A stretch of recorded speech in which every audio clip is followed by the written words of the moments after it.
Hello guys, स्वागत है आपका मेरे यूट्यूब चैनल स्टडी विद अमन कुल में।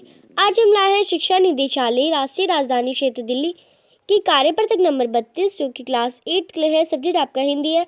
आज हम उपसर्ग के बारे में जो कि आपका एक ग्रामर का एक व्याकरण का टॉपिक है उपसर्ग, उसके बारे में हम पढ़ेंगे। डेट है 2 फरवरी 2021। आप अपना नाम और अपने कक्षा अध्यापक का नाम लिख लेंगे। बच्चों, हिंदी भाषा में शब्दों की रचना कई प्रकार से की जाती है। आपको पता है हिंदी भाषा में जो शब्द बनाए जाते हैं, शब्दों की रचना कई प्रकार से की जाती है। इन्हीं में से एक विधि है शब्दों के आरंभ या अंत में कोई शब्दांश जोड़कर नए शब्द बनाना। अब इनमें से एक विधि है जो अगर कोई शब्द है, अगर हम कोई शब्द ले लें, हार ले लें, कोई शब्द है हमारा हार, अगर इसके हम आरंभ यानी इसके पहले हम प्रा लगा दें तो प्रहार एक शब्द बन जाएगा। और अगर हम इसके अंत में कोई शब्द लगा दें तो ये क्या शब्द बन जा सकता है? इसके अगर हम अंत में ना लगा दें तो हार ना बन जाएगा। तो अगर हम किसी भी शब्द के आगे या किसी शब्द के पीछे लगा देते हैं शब्द तो उससे कुछ नए शब्द बन जाते हैं, नए मतलब हो जाता है उनका। इसी तरह से प्राप्त नए शब्द के अर्थ में नवीनता देखी जा सकती है। और जो हमारा जो हारता या प्रहार जो नए शब्द बना उससे हमारी नवीनता दिख रही है। जैसे हार शब्द में आ या प्रा या वी जोड़ने पर हमें क्रमश आहार, प्रहार और विहार शब्द प्राप्त होते हैं।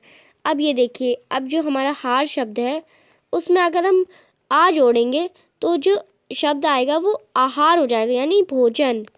और अगर हम ये शब्द इसके जगह हम प्रा लगाएंगे तो प्रहार यानी इसमें हमें किसी ने मार दिया तो उसे प्रहार कहते हैं, चोट लग जाना कहते हैं। और अगर हम इसी की जगह वी जोड़ दें तो ये विहार बन जाता है। तो विहार यानी भ्रमण यानी घूमना। तो हमने हर शब्द में हार के आगे लगाया है कुछ, आप देख सकते हैं हार के आगे लगाया है शब्द प्राप्त होते हैं जो अपने मूल शब्द हार के अर्थ से पूरी तरह अलग रखते हैं। जैसे हार, प्रजा, पराजय, फूलों की माला।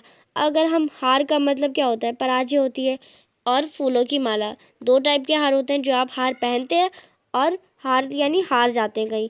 तो इसके आगे हम कुछ भी शब्द लगा रहे हैं, कोई शब्द लगा रहे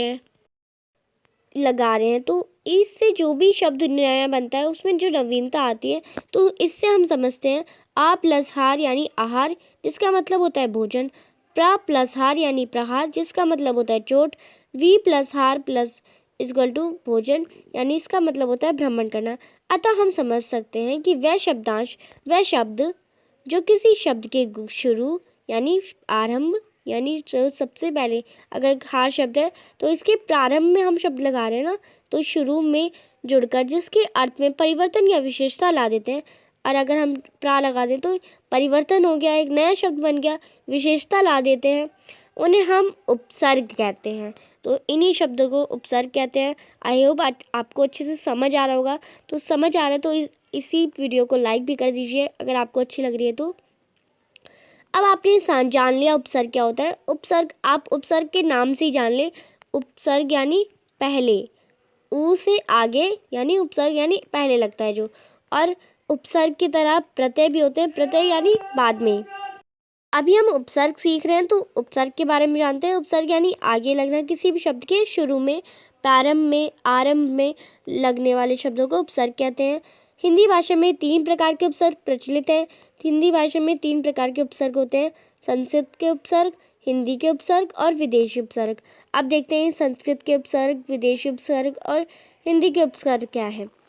संस्कृत के उपसर्गों को तत्सम उपसर्ग भी कहा जाता है।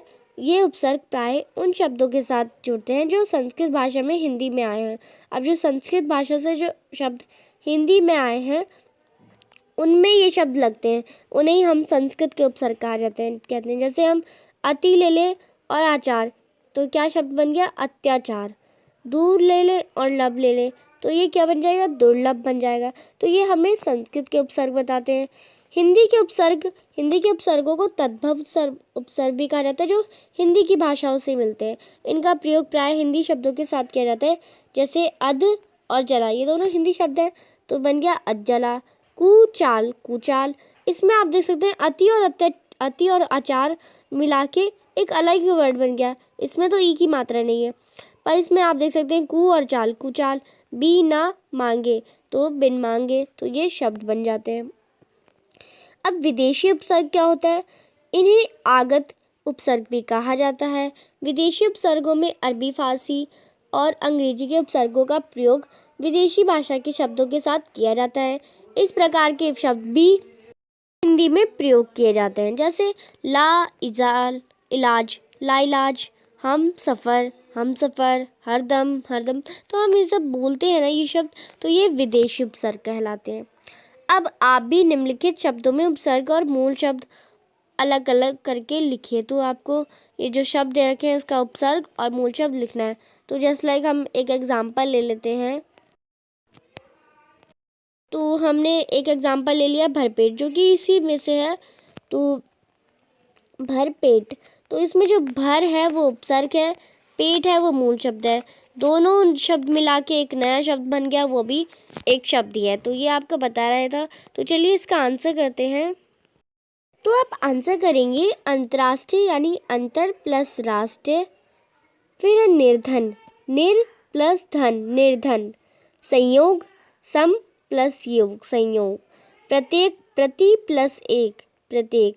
अनपढ़, अन प्लस पढ़। तो आप इसमें देखेंगे कि कौन सा आपका हिंदी के उपसर्ग है, कौन से संस्कृत के उपसर्ग हैं और कौन से विदेशी उपसर्ग हैं। तो आप ये भी आइडेंटिफाई कर सकते हैं। निहत्या यानी नी प्लस हत्या, तो ये हिंदी का उपसर्ग हो जाएगा। भरपेट, ये भी हिंदी का उपसर्ग हो जाएगा, भर प्लस पेट। गैर कानूनी, ये भी हिंदी का उपसर्ग हो जाएगा, गैर प्लस कानूनी। बेवजह, बे प्लस वजह, तो ये भी हिंदी का उपसर्ग हो जाएगा। बाकायदा, बा प्लस कायदा, ये भी हिंदी का उपसर्ग हो जाएगा।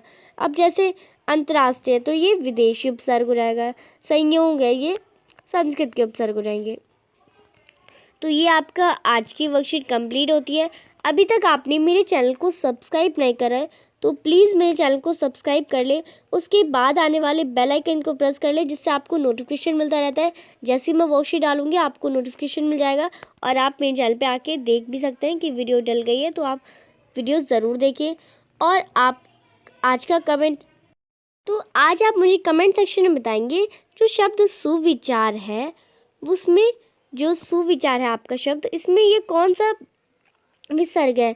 विदेशी उपसर्ग है और या फिर संस्कृत के उपसर्ग है या फिर हिंदी के उपसर्ग हैं। तो आप ये मुझे कमेंट सेक्शन में बताएंगे। वीडियो अच्छी लगी तो आप प्लीज़ ज़्यादा से ज़्यादा लाइक करिए। आज का आपका गोल है 500 लाइक मुझे इस वीडियो की में मिलनी चाहिए, तो आप आई होप करेंगे। और ज़्यादा से ज़्यादा दोस्तों के साथ शेयर भी ज़रूर करिएगा और कमेंट सेक्शन में रिप्लाई करिएगा, क्योंकि मैं आपके सभी कमेंट पढ़ती हूँ और रिप्लाई भी करती हूँ ज़्यादा से ज़्यादा अगर मेरे को टाइम मिलता है तो। इसलिए आप जब भी मैं पूछूँ आपसे कुछ तो आप ज़रूर कमेंट करिएगा। Thanks for watching video. Bye bye guys.